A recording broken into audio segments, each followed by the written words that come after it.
Alors, les Ivoiriens qui ont l'ancienne carte d'identité, mais qui courent jusqu'à 2025, c'est quoi leur sort? Mais les cartes sont toujours valides. Jusqu'en 2025, les anciennes? Jusqu'en 2025.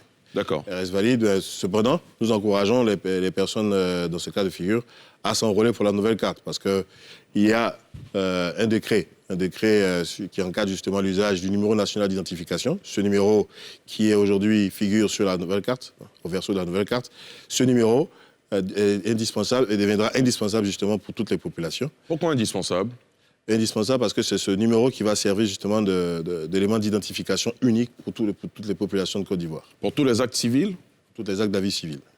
Très bien. Alors, combien de cartes sont produites par jour par l'ONESI?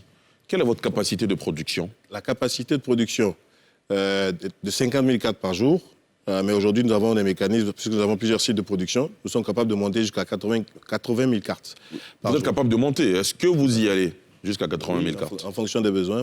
Mais les besoins, ils sont énormes, vous convenez avec moi. Pour produire 80 000 cartes par jour, il faut bien qu'il y ait des enrôlements qui justifient cela.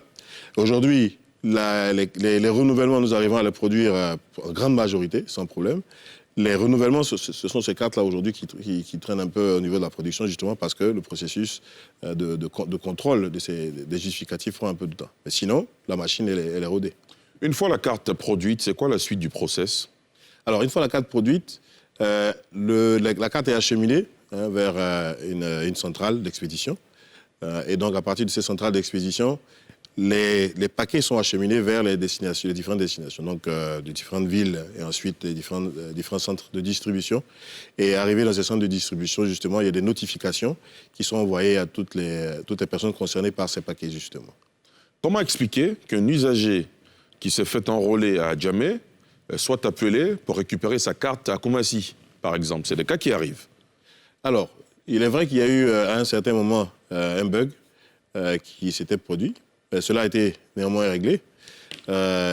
Donc, d'une manière générale, lorsque vous recevez un message de l'ONESI concernant le retrait de vos cartes, dans la plupart des cas, la carte est effectivement dans le centre qui a été indiqué, et qui est en général le centre que vous avez indiqué justement lors de votre enrôlement.